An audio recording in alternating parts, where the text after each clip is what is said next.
to the It Doesn't Hold Up podcast. We review and reevaluate all things we remember fondly from our childhood and years prior to see if they still hold up. And more often than not, they probably don't. I'm Stuart Shepherd, along with my co-host and good friend, Michael Smith. Smith, how are you doing?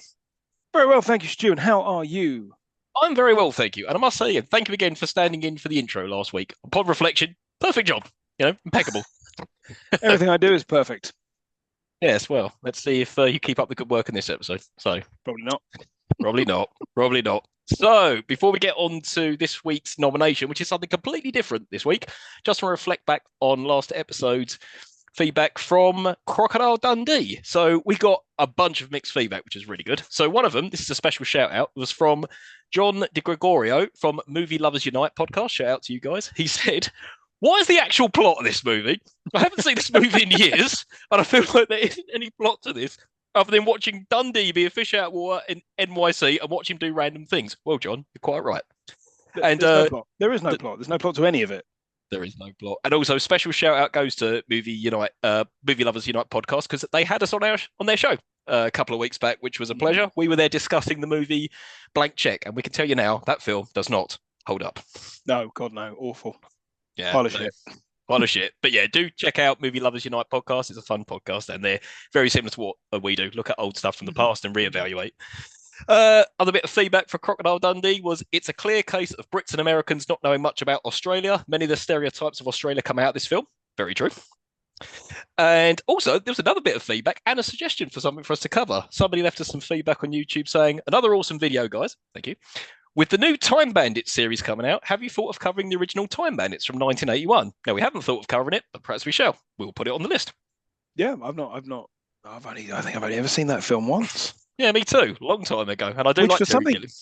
Yeah, for something created by and starring members of Monty Python, you'd think I'd have seen it more. Yeah. So no, we'll definitely add that to the list. So thank you for the suggestion. And the golden piece of feedback, which summed up Crocodile Dundee to a T, was crock of shit. Crock of shit Dundee. Fantastic. So yeah, that was all the feedback we had for Crocodile Dundee. Did you have anything supplemental that you got from other people? No, I was talking with people about it over the weekend actually, and they were just saying there is no plot. No, nothing happens. It's like no, nothing happens at all. No, and it's funny. Yeah, crap. And it's funny how we confuse it with the second one. Did that happen? No, that's the second one. Did that? No, that's the second one. So the second one seems like more stuff actually happened. The second one, by the looks of it, I looked it up, has a plot. Mm-hmm. Yeah, it's more of an action adventure movie. Yeah, which is sort of what I remembered this being. Yeah. No. Anyway. So this week we are doing something different. So this was my nomination. We are covering the TV series of the A-Team. So for the first 20 episodes of our podcast, we've been covering movies from our childhood and years prior. This time I thought, you know what? Let's deliver on our promise. We say that we cover all sorts of stuff, not just movies. Let's do a TV show. So I chose the A-Team. So a quick summary, the A-Team ran from 1983 to 1987. There were 5 seasons of it. And essentially it follows 4 Vietnam soldiers who have been disgraced, convicted of a crime they didn't commit, sent to prison. They've escaped and now they survive as soldiers of fortune in LA, hitmen for hire, men for hire, whatever, saving the day type stuff. And yeah, that's essentially it. That's very formulaic what happens in every single episode. The A-Team get into some sort of mischief and help people and, resolve injustice. So yeah.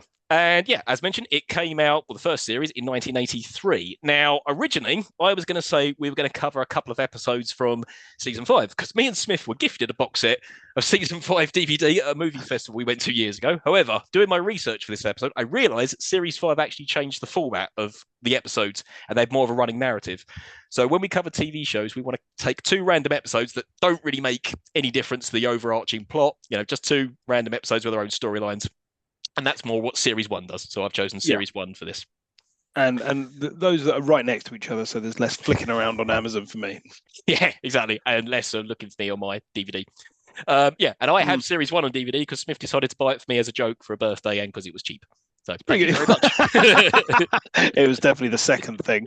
And when you say we were gifted, what you meant is the company that was giving out prizes had a job, a lot of them left in the back room because nobody wanted it. So they just gave them to people that were not that demanding. What's the worst series of the A-Team? Series 5? Oh, yeah, just get rid of that.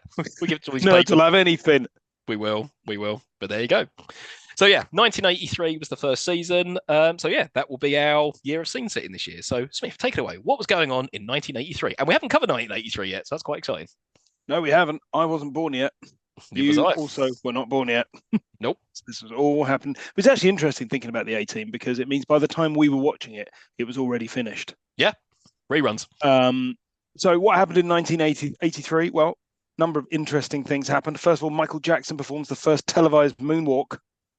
That is to say, the dance move, not walking on the moon. That was done much earlier. I was going to say, is this Weekly World News again?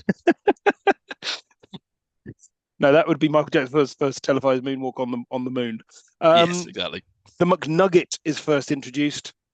Hangover food of choice. Yeah. Top song of the Billboard chart for that year, Every Breath You Take by Sting and the Police. A creepy, creepy song about stalking. In the UK, Shergar, the horse, is kidnapped and not returned after bungling the 2 million ransom. No one ever knows what happened to Shergar, but I imagine he was turned into glue. I imagine so too. The highest grossing film of the year was Return of the Jedi. What obs? Well, yeah. David Bowie released Let's Dance, and it's his only single to reach number 1 in the UK and US. Now that's odd. He had other singles that reached the number 1 in the UK and other singles that reached number 1 in the US, but it's the only one that managed to do both. Good song. The Mario Brothers arcade game is first released in Japan, leading to obviously to the Super Nintendo and Mario becoming the worldwide phenomenon that it continues to be today. And in British TV news, Blackadder debuted. As early as that. There you go. Yes, it was 1983. And that was all of the interesting stuff that I found that was happening in 1983. There you go. And next time we cover 1983, I'm sure it'll be very Weekly World Newsy. Yeah, I might find some actual news, though, instead. Yeah. This is more entertainment and weird news. Yeah, there you go. Cool. All right. And then, yeah, you've actually kind of led quite nicely into our next bit. So you're quite right. The first time we would have watched the A-Team, it would have already finished. So when did you first stumble across the A-Team and how old were you? And I was going to say, well, how did you watch it? Well, obviously it was telly, like DVDs didn't come out until like the year 2000. But yeah, go on.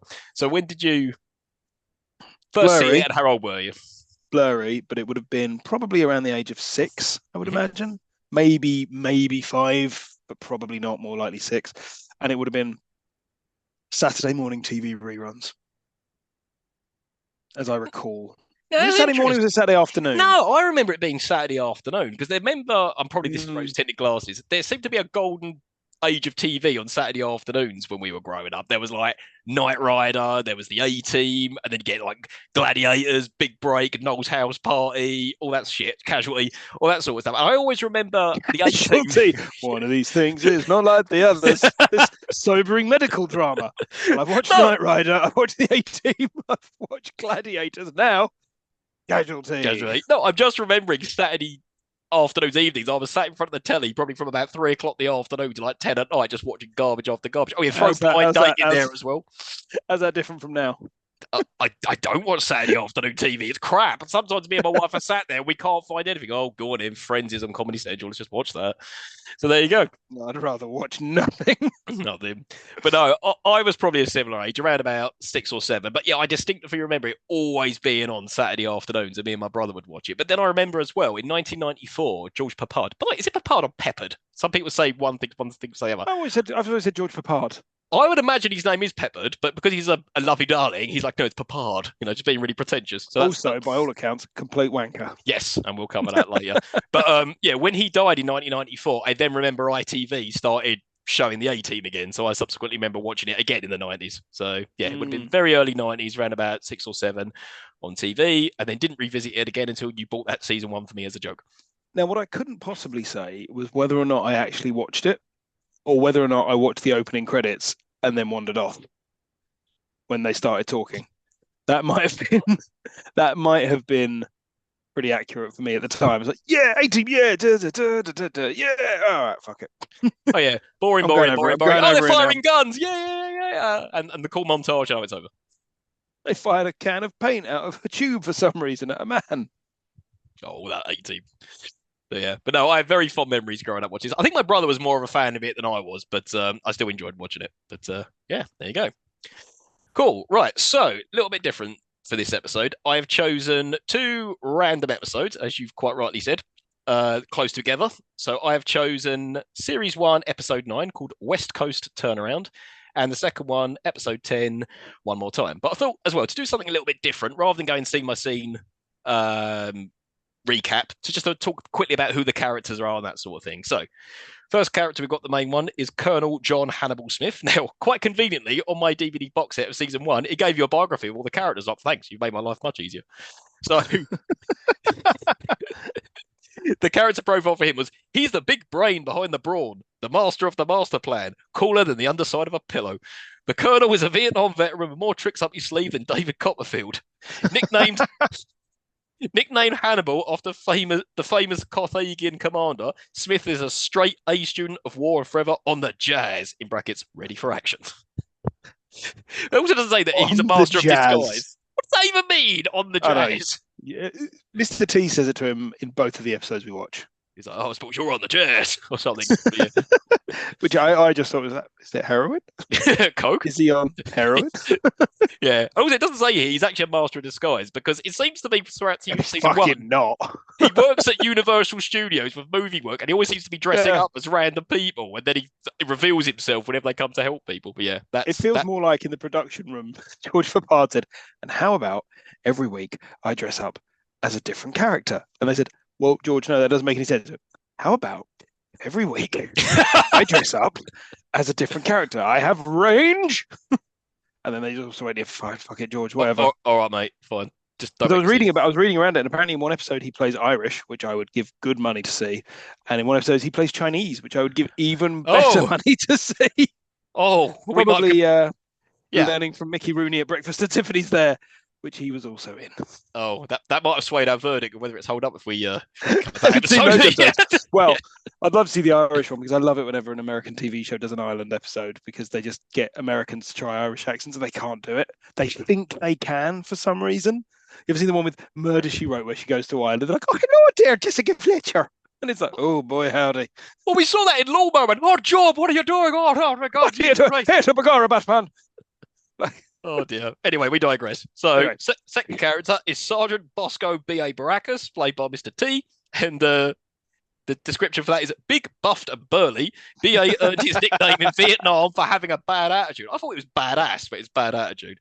But while he's Bosco Albert. Oh, is that what it is? Bosco Albert, bad attitude, Baracus. Okay. Baba Baracus. Not an anagram of Baba Baracus. But while his temperature gauge may run hot, his heart always remains warm. Bejeweled and bedazzling, this one-of-a-kind fashion plate was the finest field infantry mechanic in the military. While he could probably invent a plane with playing cards and rubber bands, BA won't be earning any frequent flyer miles anytime soon. The toughest of the tough is afraid of flying. And yeah, that's a common trait that keeps on coming up. Yeah, I mean, yeah. Which, I mean, he was in the Special Army. What was it actually? The A-Team. It was called the Operational Detachments Alpha. So like the best of the best. Yes. He would not have got very far if he wasn't willing to get on a helicopter or a plane. Well, I remember in the movie they explain that the B.A. Baracus character why he's scared of flying. Like, he has an incident where it scares him. So I don't know whether something in Vietnam scared him and then he didn't want to fly anymore. I don't know. I also do not believe that this man was a soldier. No, absolutely Although actually, in real life, he was. Yeah. He was military police. So it just doesn't give me that vibe. No, me neither. Right, we now move on to Captain Howling Mad Murdoch, and probably some of this stuff doesn't age well with how it's portrayed, of mental health. But yeah, it said he's howling mad and he's not going to take it anymore.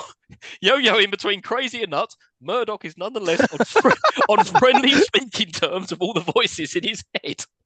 An expert pilot who once flew missions over the battlefields of Vietnam, he now flies the friendly skies of the A-Team. Buckle up, you might be in for a bumpy ride. Who the fuck wrote these? An intern. And then finally, we get Lieutenant Templeton, or Face Peck. Born with a blindly bright smile and too pretty to chance his looks in a fight, the Face Man learned to talk his way out of every sticky situation and to any woman's heart. Suave, smooth, and sensational scrounge, the Lieutenant is guaranteed to deliver the goods. From a nail gun to nuclear warhead, the Face is your man when you're in a jam.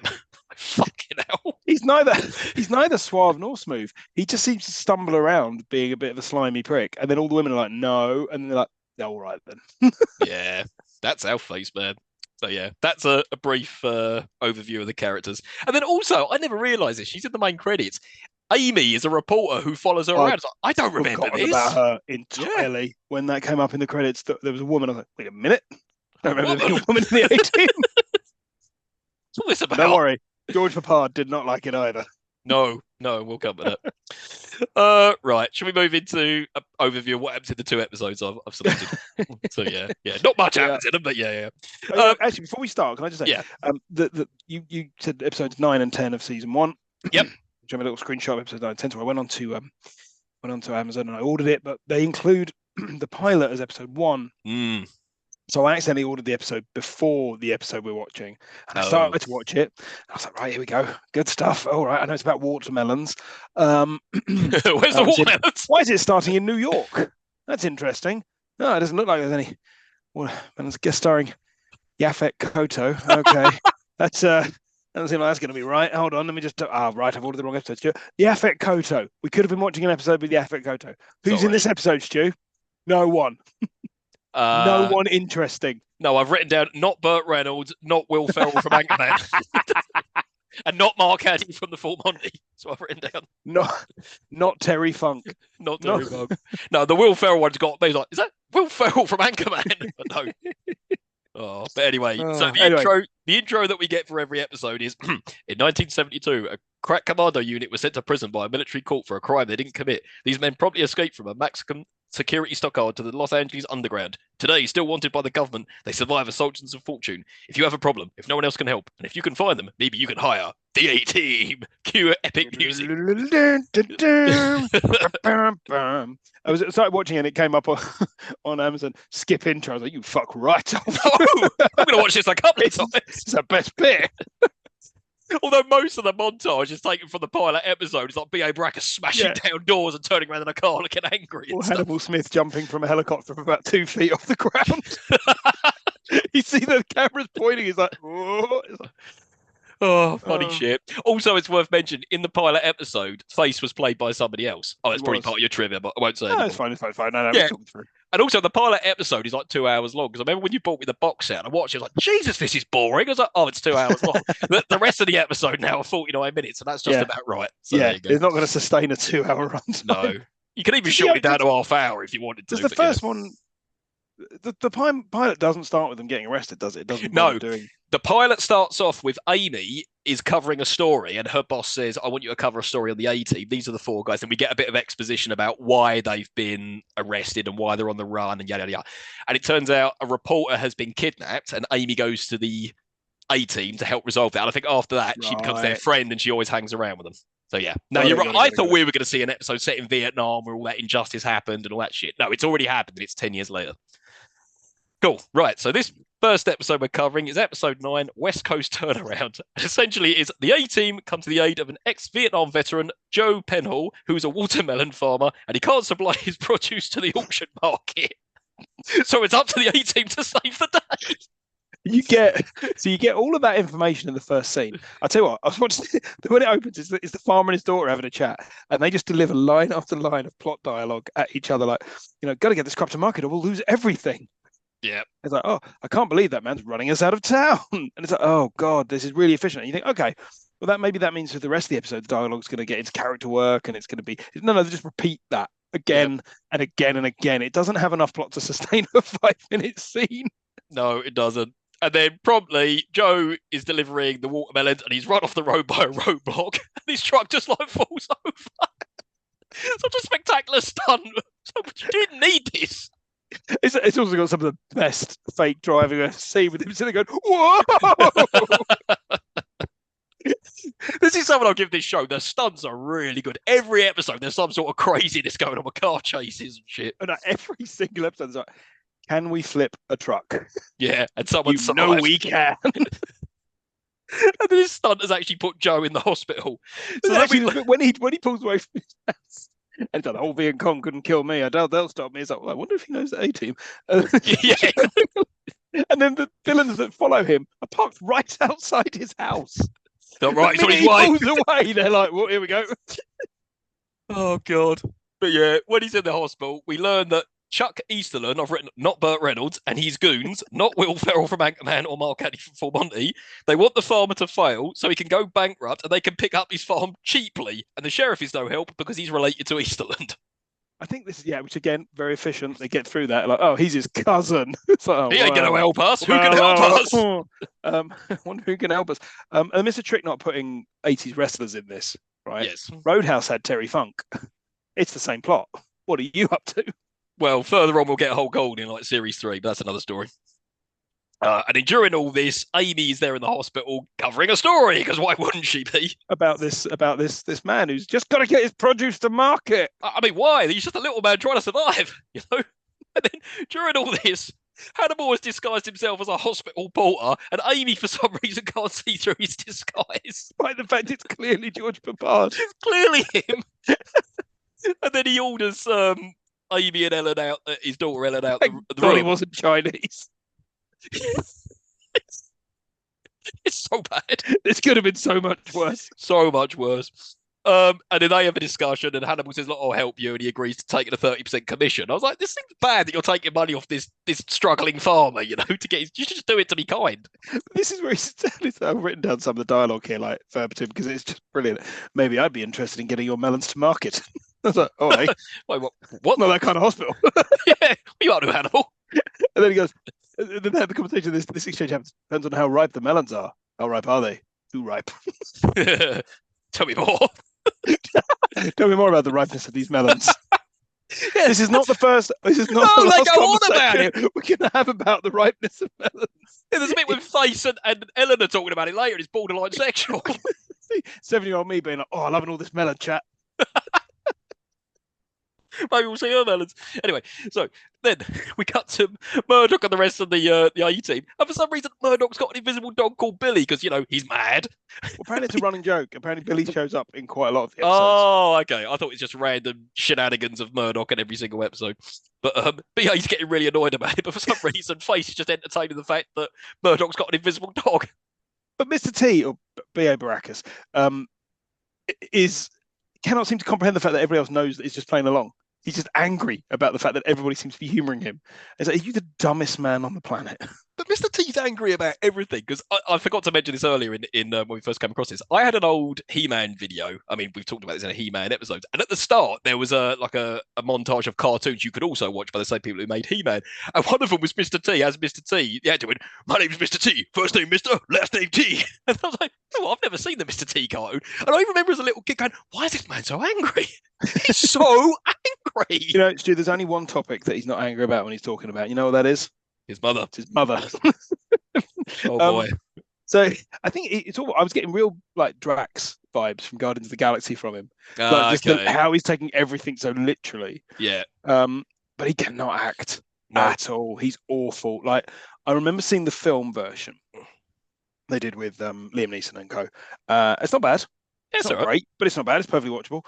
Perfectly serviceable late kind of 2000s action film. And you've got Quinton Rampage Jackson, the UFC fighter, plays Mr. T.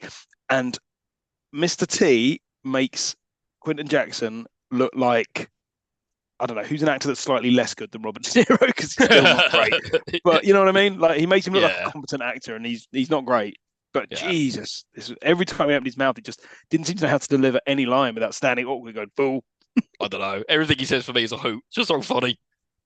Then Hannibal arrives and, you know, says what they're going to be up to. And then because they're by Universal Pictures and Hannibal has access to them, they're going to start creating a police car and disguises as cops for them all. That's when Hannibal reappears, he's taking his makeup off. Like most of it's already gone. Yeah. Like the fake nose is already gone. He's just wearing a beard and a wig. He's like, "Oh, how did you take the rest off in the way there?" Yeah, how far away were they from the hospital? Oh, yeah, that was another scene just before that. He was like, "Oh, Hannibal, you fooled me again." It's like, "You're a fucking idiot." It's this montage. It's not the last montage we'll see either. It's almost like the producers are sitting there saying, "Right, the episodes are running up to 10 minutes short each time. We are going to need to bulk this out with montage. Just get every bit we filmed. In the next episode, there is a much worse version of there is. God. Yeah. And then, they make an ordinary looking car, I presume, like a police car, and then Murdoch signs it with his name for some reason. Because I got to sign it. Like, okay, all right. Murdoch was my favourite character when I was a kid. And he's not as annoying as I thought he might be. I was like, I'm going to get big whiff of Jim Carrey and Ace Ventura off this guy. Exactly. And he's not annoying. He's not though. But he looks a bit like Jim Carrey as well. Like his manners. I'm surprised when they did the movie, they didn't cast Jim Carrey rather than Sholto Copley. There's another actor, well, you wouldn't be able to afford Jim Carrey. There's No. another actor called Matt Frewer, who's in a Mhm. bunch of stuff. He was Max Headroom, and he looks a hell of a lot like these. All three of them look very similar to one another. Yeah. But there you go. So then Face and Hannibal have decided they're going to pretend to be the cops and they're going to pull over this truck driver because we learned as well earlier on that one of the trucks that was supplied to Joe, he's now sold out and he's not going to provide trucks anymore for Joe, so he can't get his produce to market. So Face and Hannibal are like, right, Wants okay. to get his produce to market. Such a stupid plot. Anyway, so they're going to like, look, melons, they're so ripe. they really are, but only by Friday. Too ripe. But they want to get the trucks, so they've got a means of transporting the produce to market. So they pull over this truck, and then B.A. Baracus has fucked around with some scales, so they can say, "Oh yeah, this truck's too heavy" or something. And then the truck driver calls over the bloke who owns it. I can't remember what his name is. And then driver giving proper sass to people that for all he knows are actual police officers. Yeah, he's like, oh, ain't you cops got anything better to do? Oh, I know this game. They might beat you. They're American cops. There's a little bit where B.A. Baracus is like, oh, but not let the actual cops see us doing this. And it's like, oh, Jeopardy. No, they don't. It's fine. No. That's we get a bit more of that unnecessary. in the second episode. This one, there's not any whiff of real No. cops going around. No. No, but anyway, this truck driver calls over his boss, who's the guy who's sold out, and then eventually he works out, oh, they're not real cops, whatever. This is a hijack.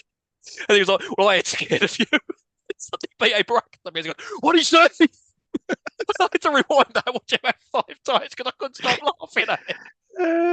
I'm not sure it was meant to be funny, but God, I found it funny. I mean, it's interesting as well with this bit with the stealing the police car, because at the end where they take the trucks and drive off, and the ones dressed as police officers steal the trucks, leaving a man, a black man in 1980s America, not dressed as a cop, driving a fake police car. Yeah, you think Murdoch should have driven that, but no. I mean, dicey.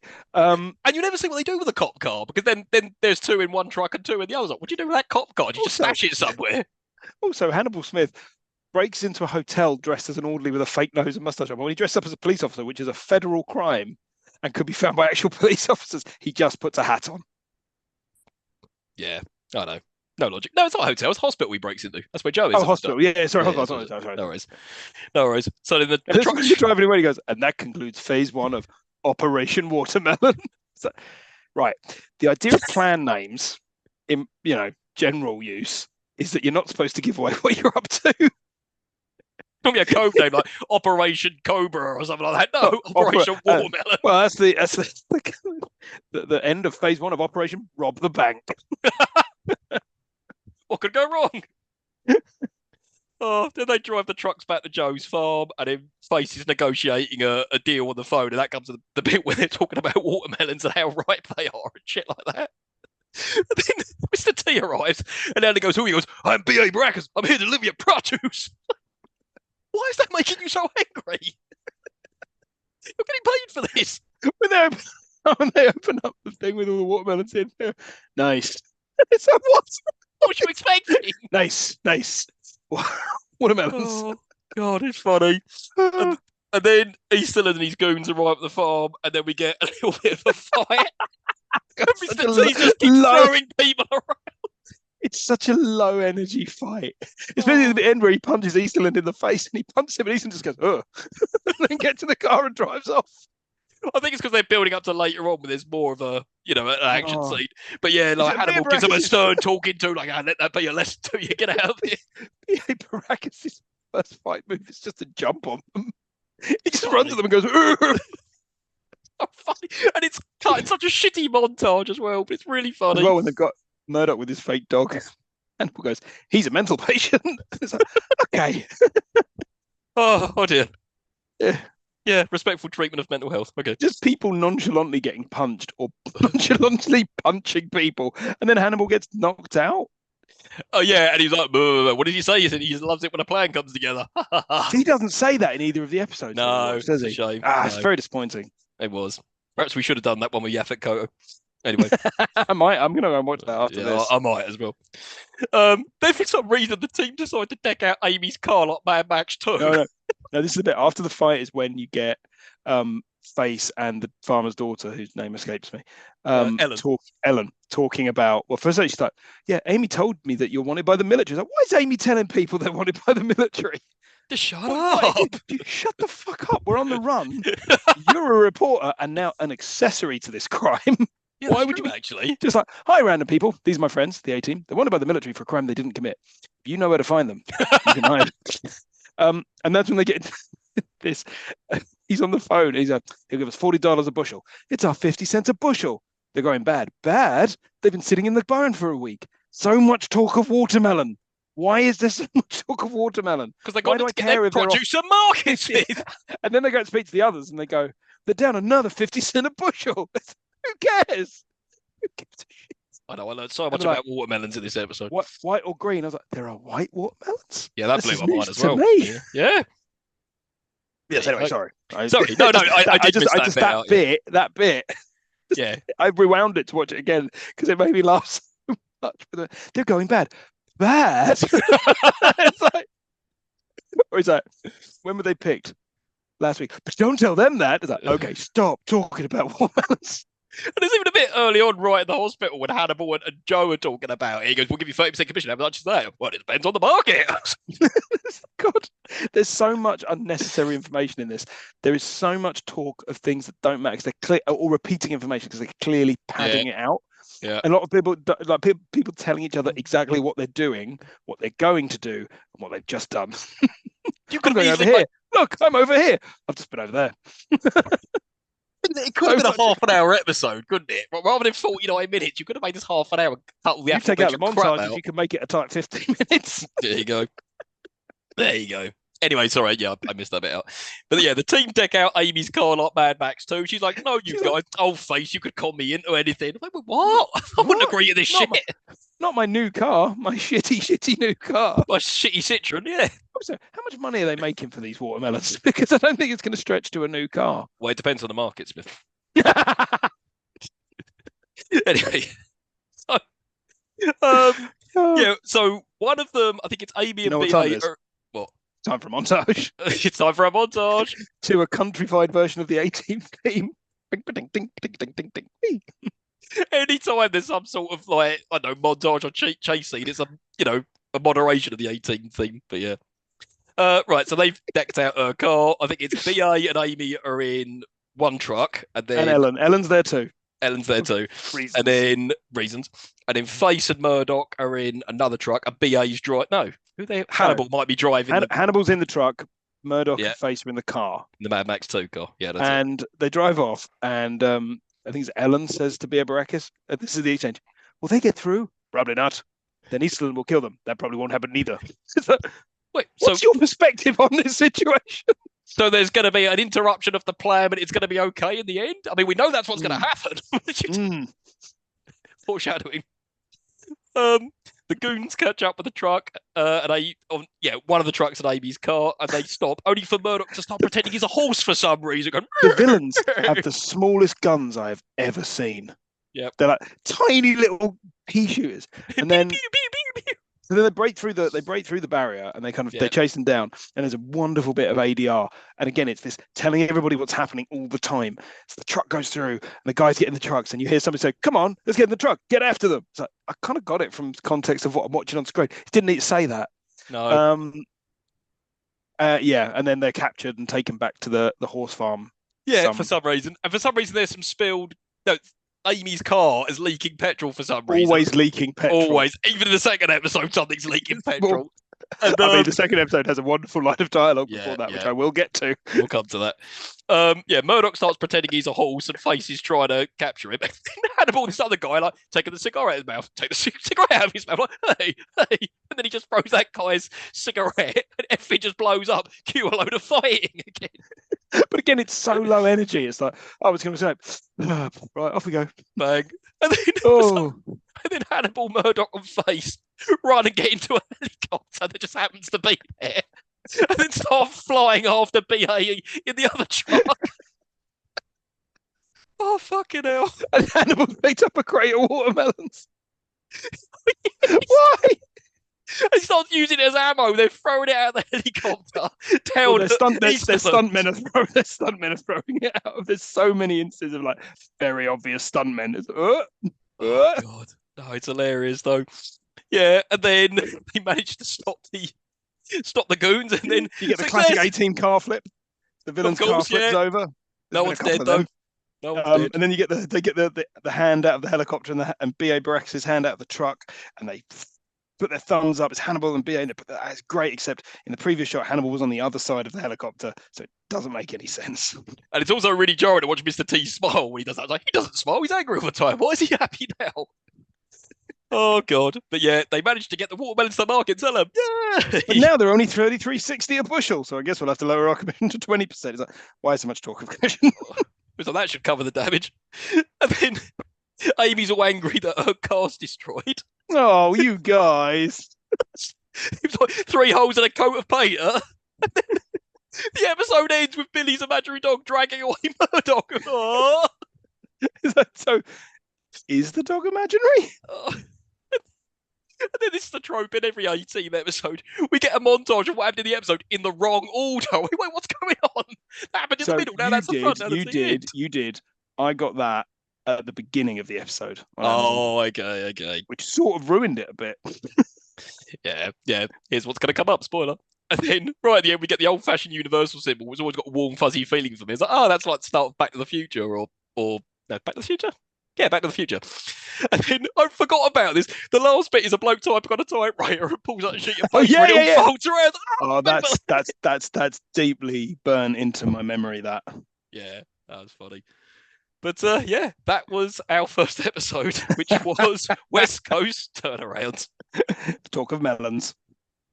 Right, so then we come to episode 2, which is entitled One More Time. So my first takeaway. One more time.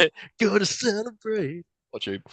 My first takeaway from this, as it's panning over LA, we're getting the credits. It said Amy Steele. I was like, Amy Steele? Who's Amy Steele? And then later on, I'm like, I know who that is. So I wrote down 2 names. Amy Steele with a question mark by like, I think I know that name.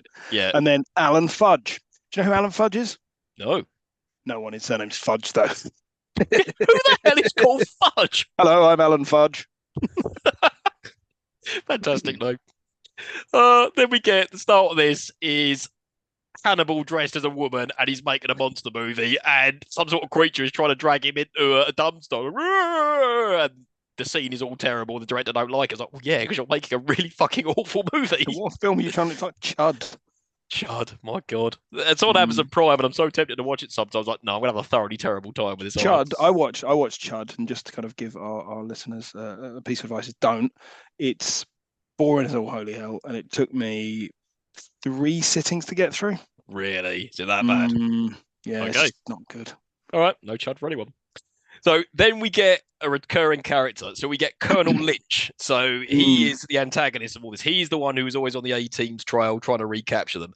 And somehow he's managed to track Hannibal down to this movie set. Well, maybe he's tracked Hannibal down to this movie set because Hannibal works at a movie set. Yeah, it's not the first time we'll see Hannibal then filming a movie. Like in the pilot episode, he was the creature from the Black Lagoon or something. In the last episode, you noticed that they built that fake police car with stuff that was property of Universal Studios. Yep. Because he works at Universal Studios. And also, like you said earlier on, if they know Amy's affiliated with the A-Team, why don't they just question Amy and just go, where the fuck are the A-Team? Like that, you know? Yeah. Just you seem to always be writing about them / with them. Yeah, always. And yeah, they're not trying to, like, also, right, if they're soldiers of fortune and they're on the run, why are they just staying in LA? Oh, yeah. Move around a bit more. Exactly. Not me going, well, I am a soldier of fortune and I am on the run, but on the flip side, I do have a mortgage. Yeah, so, I like London. I like my house. It's got my stuff in it. So I'll just keep going there and hopefully they won't find me. Oh, hold on. They didn't. No. How convenient. But yes, Colonel Lynch has tracked him down at this movie set. Instead of seeing the woman who is clearly Hannibal, he thinks it's the creature coming out of the dumpster, but it's not. Oh, dear. But that gives Hannibal enough time to get onto a motorbike and drive a conveniently placed motorbike. With the key in it and everything. Oh, and also, Hannibal is going by the name Lynch just to piss off Colonel Lynch. To be like, that's the name I'm going by. Yeah, but again, that's not a great idea. No, it's not. Yeah, Hannibal goes off on his motorbike with a cigar in his mouth, being all cool, dressed as a woman, and they're all giving chase in the police cars. And then, Cue some ADR. Smith's going to warn Templeton Peck. Does yeah, he know how where does he he's know he's going? going? He's going to be going to Again, B.A. Baracus for all you Again, know. you're telling people what you're about to do, what you're doing, and what you just did. Yeah. And right on cue, Face comes out. I can only assume a gym because he's with a very 80s hot woman with the most ridiculous short shorts I've ever seen in my life. And he's dressed like he's not been in a gym.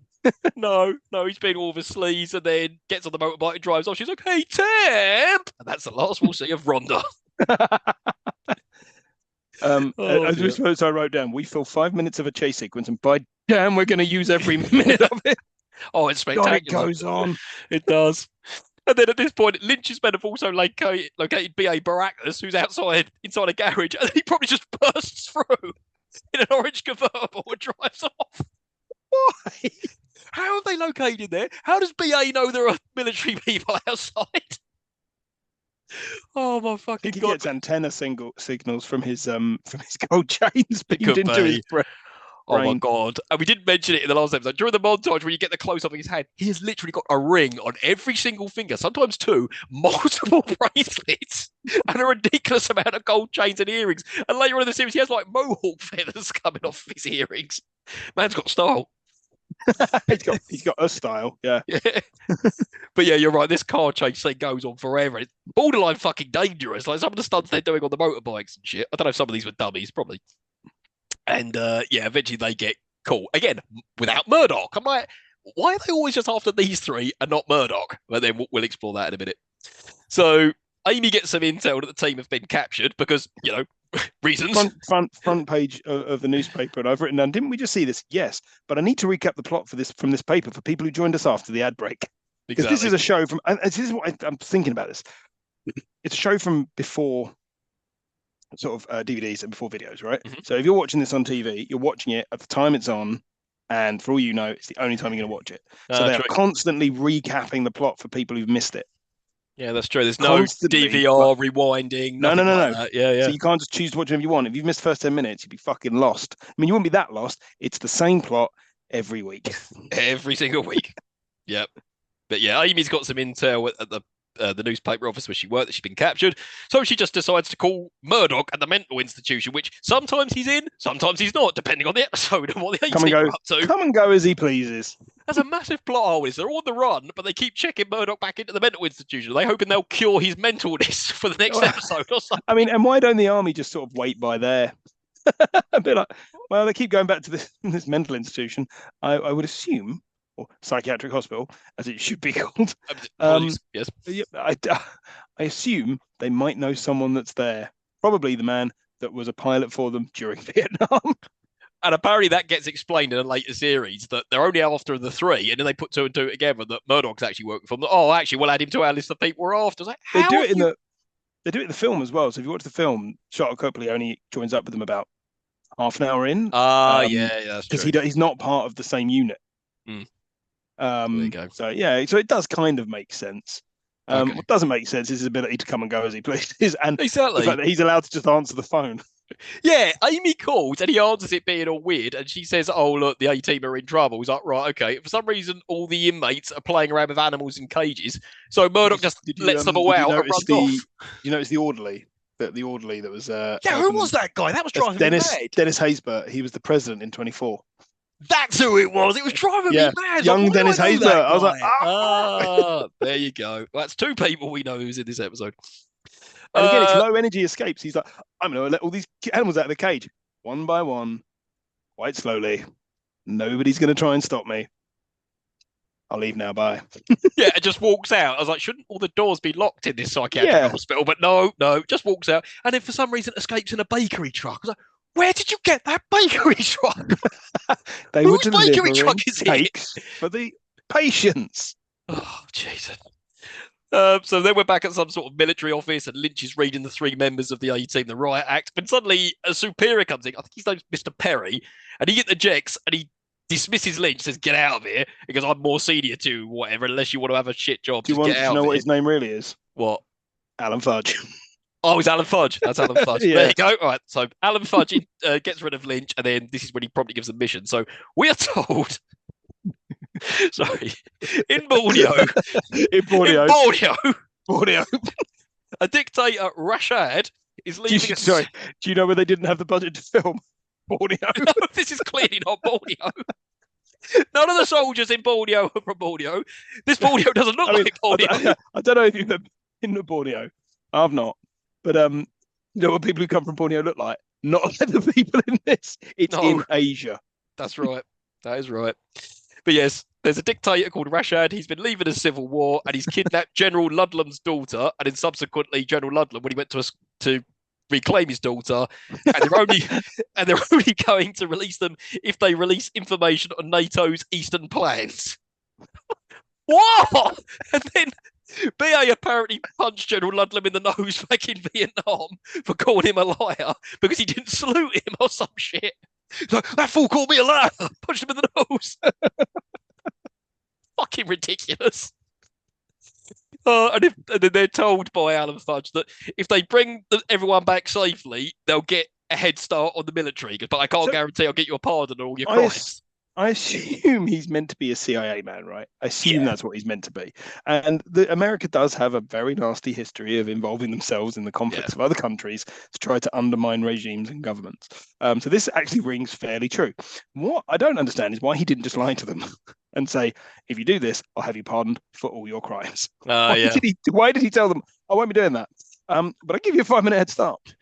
Yeah, because even Faye says, sorry, what's in this for us? There's nothing really in this for us, is there? They're just going to release us and put us back to square one again. So it's like, why are we risking our lives for this? I was like, that's a fair point, Face. God. When they eventually agree to this, you get a hilarious bit when they're outside the door, you hear Bear going, I ain't going over there. But he says he's not flying to Borneo as he ain't getting on no plane. That's a running joke throughout this. And he wants to get a boat to Borneo. Do you know what the flight time to Borneo is from America? Oh, about conservatively 25 hours. 25 hours. And we'll come to that in a minute. But we will. But he wants to get a boat there, which I can only assume would take 3 days. Yeah. And then suddenly they bring him a tray of milk. And they go, go on, BA, you love your milk. He goes, no, I don't want no milk. It's very I don't want milk now.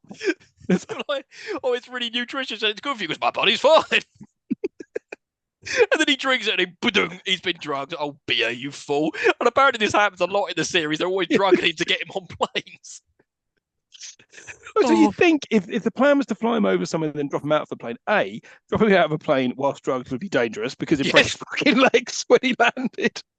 B, he's going to be out of it for the rest of the day, especially if you've given him enough sedative to keep him asleep for 25 hours. 25 hours, but we'll cover that.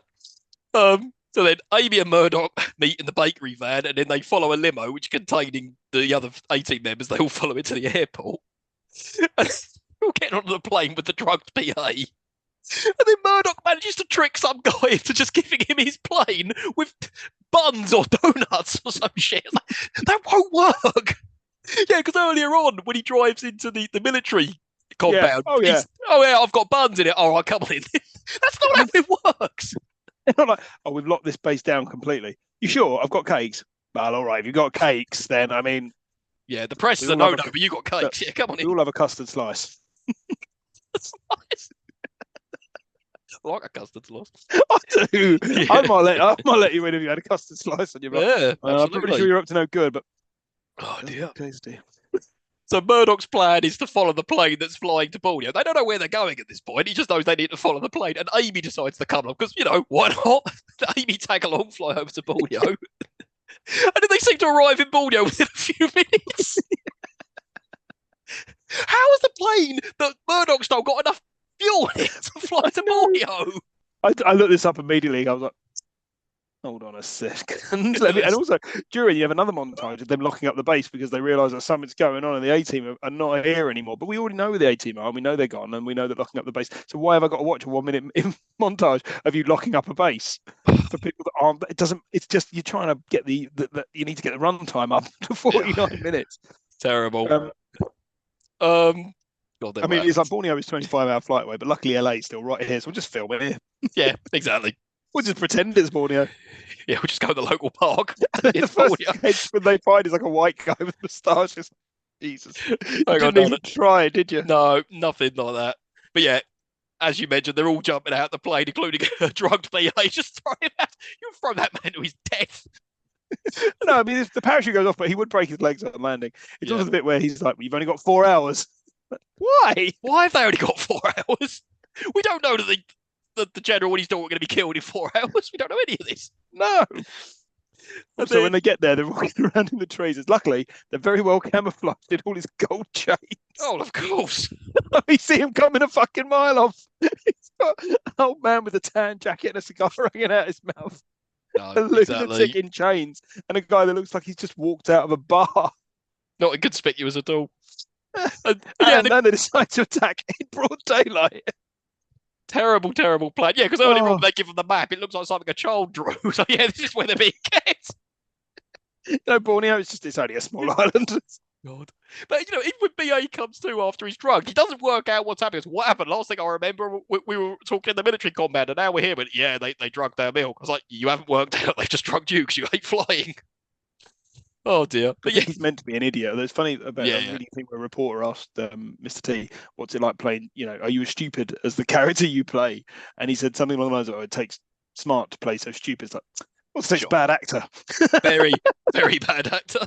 Hmm. Yeah, as you said, but not subtle at all. They go off in search of the general daughter, and they stumble across the soup kitchen instead. They're like, oh dear, and they're captured. And then George Papard tastes the soup and needs salt. Oh, hilarious. This is where they get captured, and was it Murdoch says, "Oh, sometimes reckless is the best thing, but every once in a while it just doesn't work." And it's like, or ever work in any of the episodes. We've only watched 2, but I'm pretty sure if you go back, it doesn't. His plans never work. No. And in real life, you'd get people killed. Yeah, what was it? Hannibal gives this name a plan. This is your classic something, something, right? But then later on, Murdoch deduces that's what he's done. He went, yeah, no, it didn't work. That was reckless. Yeah. And then Also, just to go back, and I made a note here that Borneo is an island in Asia that's co-owned between Malaysia, Indonesia, and Brunei. oh, actually, Face So does why- mention that when he says Borneo, I went, yeah, it's in between here, and then Face goes, I used to date a geography major or something like that. Yeah, but so why does the dictator look like a Southern American general? I don't know. He stormed the country and taken over. I Why don't didn't know. you just say like you're in El Salvador or something? It would have made more sense. But maybe they'd already been there earlier on in the series. I need to go somewhere different now. Yeah, and they're taken Also, to the just general. quickly before the bit where they're getting in the planes, and this and the last episode had a load of this. There's loads of clips of people in like planes and cars where they're clearly not in planes and Oh, cars. no. They're just sitting there going, With a fake steering wheel. Yeah. yeah. But no, they're taken to the general with the daughter, and the daughter is Ginny from Friday the 13th Part 2. I was like, that's Amy Steele. There you go. Yeah, I had exactly the same thing. Like I knew her name. Yeah, The minute she yeah. was there, I was like, "Oh, you're great." Ginny, yeah. And then the general says, oh, I remember you to Hannibal. Oh, yeah, you were in Vietnam. And him and BA see each other. Oh, I remember you. Yeah, I punched you in the nose. He's so angry about that. And then they get a plan to bust out of it in a very MacGyver-esque montage. Oh, no. Disassembling the bed and opening the door and creating weapons. This is the montage where I'm like, how long are we going to have to watch Mr. T bend a small piece of metal? Because he lights up on his fingers for a solid 30 seconds while he just goes, Yep. All of his rings again. yeah. There's also the bit where there's the line of dialogue which made me laugh out loud, where Mr. T says to George Papard, "Hey, look, it's a bunch of gasoline drums next to an ammo dump." So that wasn't a good idea. Something like that. He puts it, "Hey, look over there." It's like, I wonder what's going to happen. I wonder. And then Hannibal's Someone idea. wrote that. Someone wrote the line of dialogue. "Hey, look, it's a bunch of gasoline drums next to the ammo dump," and went, nailed it. Gold. That's a good day's work. But then Hannibal's plan is, don't worry, they'll take me away first to be shot. It has to be me. I was like, oh, because he smokes cigars and he's going to throw it into the stuff. But instead, they take Face away. They're like, wait, what? And they're all like, oh shit. The plan is so fucking stupid as well. I mean, but at least it doesn't have watermelons. No, it doesn't have watermelons. But instead, Mr. T, as a BA, has fashioned a cowboy, some sort of arrow. And he fires it at the drums so it makes them leak. Because at one point he was distracted. Hey, you over here! He'll just turn around. Face asks for a cigarette. At this point, I'd be shitting myself if I was Face, and he's smoking it without hands. I mean, it's funny. I wrote down here, Dirk Benedict is probably the best actor in the Yeah. show. Him and Dwight Schultz are probably the best because they're Yeah. trying. Mr. T can't act, and George Papard seems like he doesn't give a shit. Can't be bothered. Yeah. And in Face like, right, and he spits the fag into the gasoline and nothing happens. Like, oh shit. But That's a hell of a spit on that fag as well. He gets that thing to go miles. And I was like, that ain't petrol, it's just a puddle. That happened in the last episode. That is not gasoline, that's just a water puddle. And then, luckily, for some reason, Amy's got a flare gun, so she fires it at the gasoline trucks and ammo. Cue big explosion like we got in the last episode. you see Murdoch gives it to her earlier, and then you get a close up of her opening it, closing it again. There's a lot of that close ups of hands that are not the hands of the people who are playing the characters doing. Those are a man's hands. And then we get a big fight. Talking of which, in the big fight, George Papard fighting the general is called George Papard's stunt double. He goes, no! He just jumps on him. Very obviously not him when he punches him. Oh, and then for the second episode, we get a helicopter. Murdoch gets hit. And the general really easily knocks out BA. Just goes, on his neck. Oh. I've always wanted to do that. I've been waiting to do that. And then all of them pile into that helicopter. They're not all going to fit in that helicopter. And Hannibal's just standing on the side of it, recklessly shooting at everyone with a gun. Not hitting anyone. Not hitting anyone. And then, presumably, they all fly home to Borneo 25 hours in that helicopter. Yeah, in a helicopter. You get about 2 miles over the sea and you'd all drown. Oh, fucking hell.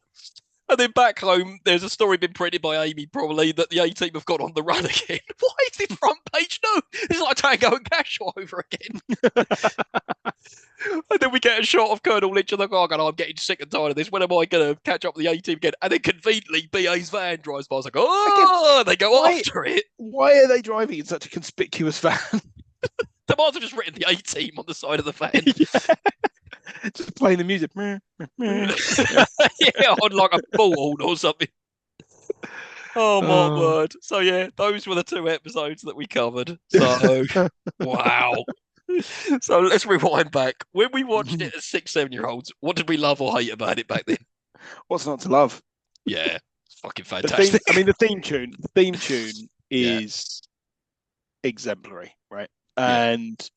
And even Hannah, who hadn't seen the show, doesn't recall seeing the show. She knew the theme tune. She's like, it's an absolute banger. It's like, isn't it just? It really is. Like, so good. It really is just so iconic and so catchy. And so that gets you in. I even used to love like the bit at the beginning where it slowly goes red over the city. Yeah. And the bullet with the bullet holes. Yeah. And you get the characters are cool. The action for the time was good. I mean, now it's relatively low key, but these things always age badly.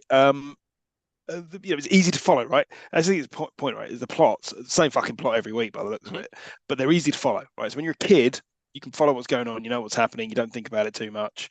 You don't notice it. I think the reason it got cancelled is because adults definitely fucking noticed it. Oh yeah. But what's not to like for like a 7-year-old, 6, 7-year-old boy? What is not to like, or any 6, 7-year-old? Yeah, it's perfect. It's got guns. It's got cool characters. Great music. It's funny. It's cool.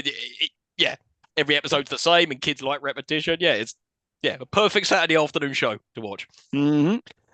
So what about now? How do we feel about it now? What did you love about it? The 2 episodes we watched. It's ridiculous. Yes, right? It is. It's ridiculous. It's simplistic to the point of being insulting. Yeah. But it's fun. Really fun. It's really easy to watch, to sit there and just watch 2 episodes and go, this is fine. Like, this is, I mean, would I sit down and watch it religiously week in, week out of it wrong now? Probably not. Right? It's not that kind of show. But to put an episode on and just go, I mean, what's not to like? Yeah, agreed. It's got interesting guest stars. It's got action that's fine. It's funny. Like, again, Dwight Schultz as Murdoch, he's not annoying. No, it's fine. He's kooky without being annoying, which is weird because every time you see someone do a kooky character, generally it means it's going to grate after a while. But he brings just enough characterization to it. Yeah, I mean, there's a little hints that he's probably not quite as mad as he's pretending to be. Yeah, because he's very capable. And Yeah, they've all got the little nuances. I mean, Dirk Benedict and him are fine actors. George Papard is at least a good actor. He's not trying very hard, but I mean, there was a quote from him saying that he loved playing Hannibal because it helped his creativity, allowed him to play all these different characters, etc., and also, frankly, he needed the money. He was recovering alcoholic. He needed the money. Oh God, yeah, same. And for me, just Mr. T, fucking any scene he's in just cracked me up just for his terrible acting and delivery every time. So bad. Oh God, yeah, great stuff. Cool. All right, so we'll move nicely into Smith trivia. What was going on with the A-Team? All right, well, let's have a look at a few bits. I've got a few bits here. It's not really, some of it's trivia, some of it's just interesting information. So when it debuted, its first series averaged between 20 and 24% of the viewership on TV at the time, which put it roughly number 10 show for the year. By the end of its fifth season, it was down to 12.8% and number 161. That's why it got cancelled. Yeah. Them were good cars.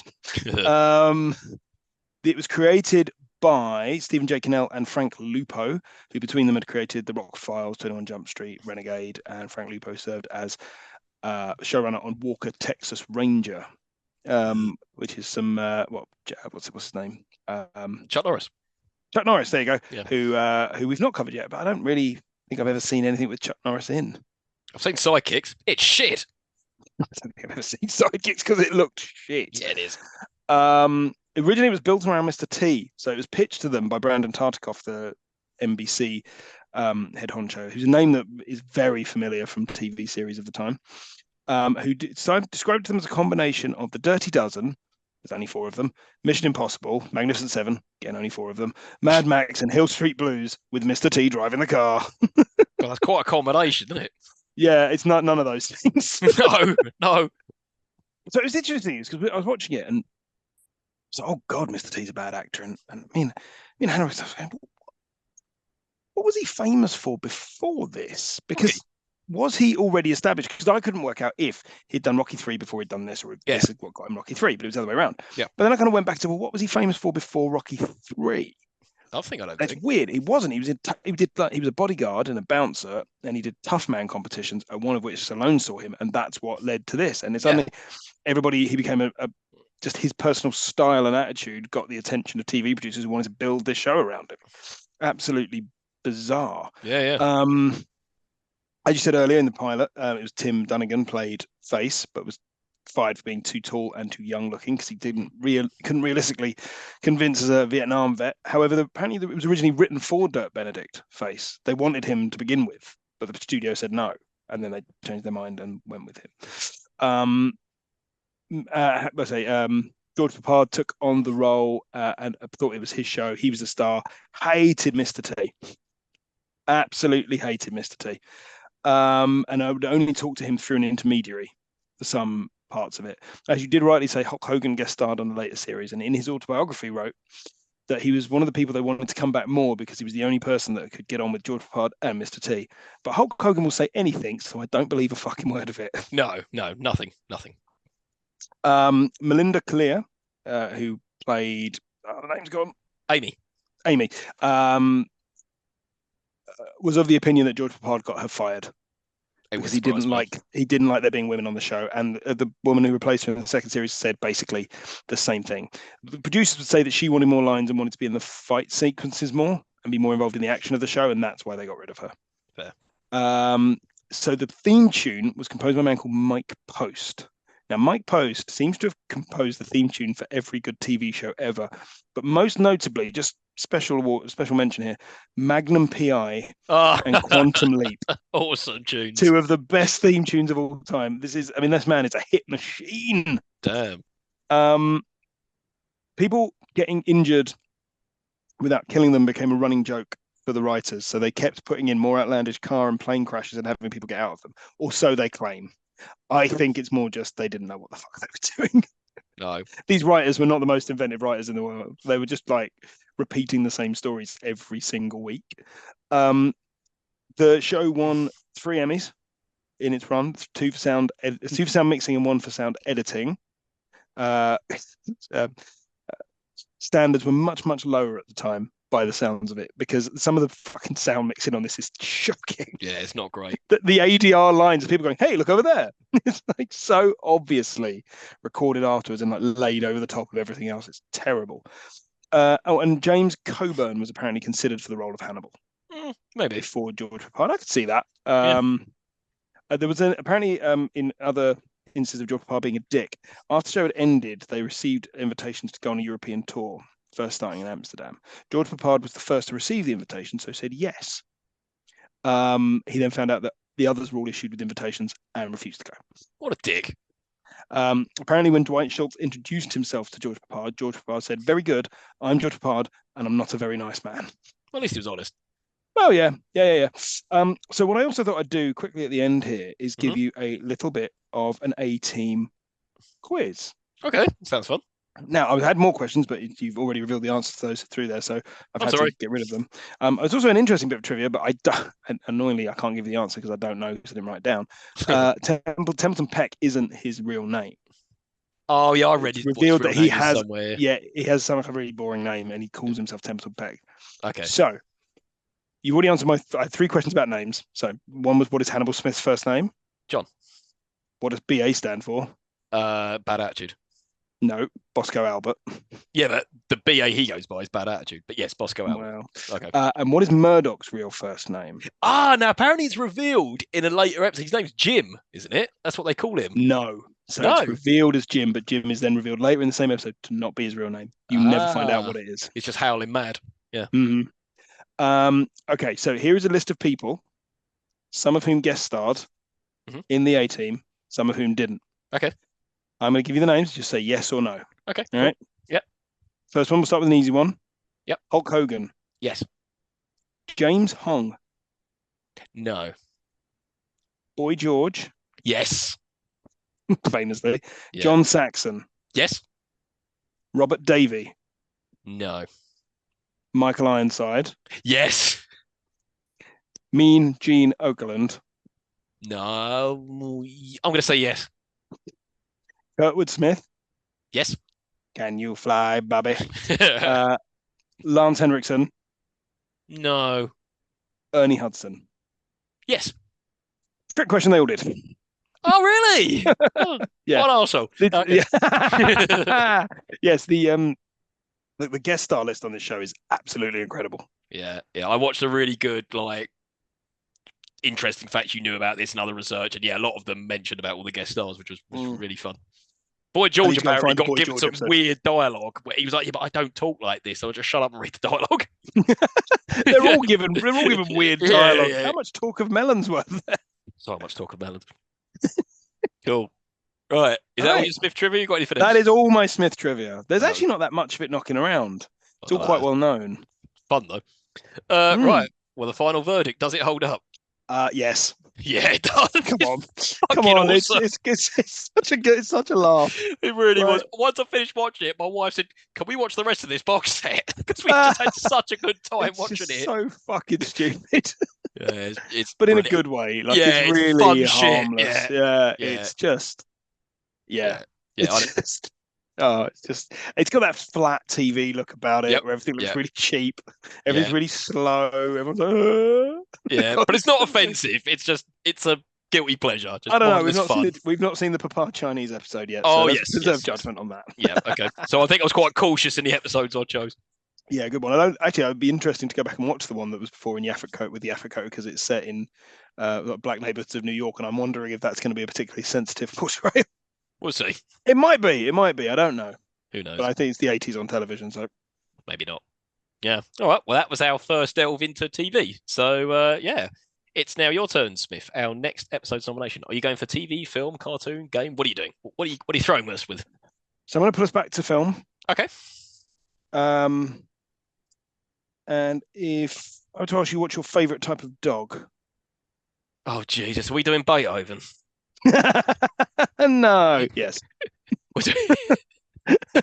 Are we doing Beethoven? Yeah, we're doing Beethoven. Oh, that was on my list of shit to cover, so that's perfect. And I think my wife even said to me, "Wouldn't it be good if you did Beethoven?" So yeah, that's perfect. Yeah, we are doing Beethoven. Cool. My favourite type of dog though is actually a Labrador. So no, I don't think there are any movies about Labradors. Oh no, do you ever remember that Marley and Me? Oh, I haven't seen that. Oh, what's I that haven't film with seen Marley and Matthew Modine where it's a Stephen King story? I think it's called Fluke, where he gets reincarnated into a dog or something. Oh God. Yeah, Stephen King, you're Never straight in even the barrel. that's. But yeah, There's a film okay. with Gary Busey where he gets reincarnated into a dog. Yeah. Hmm. There you go. All right, fine. So next episode we shall be covering Beethoven from 1992. I believe that came out. Beethoven. Just want to plug our socials before we get out of here. So you can reach us on email at itdoesn'tholduppodcast@gmail.com. We're on Instagram at itdoesn'tholduppodcast. We're on Twitter, X as it's now known, at doesn'tholduppod. We're on YouTube at itdoesn'tholduppodcast. And we are on Spotify, Apple Podcasts, and all other good places you listen to podcasts. Please give us a good review on all your podcast platforms. And remember, we welcome all suggestions for things to cover, just like we got the one for Time Bandits. So that has made the list. Thank you very much. Cool. Smith, is there anything else you would like to say on the A-Team before we get out of here?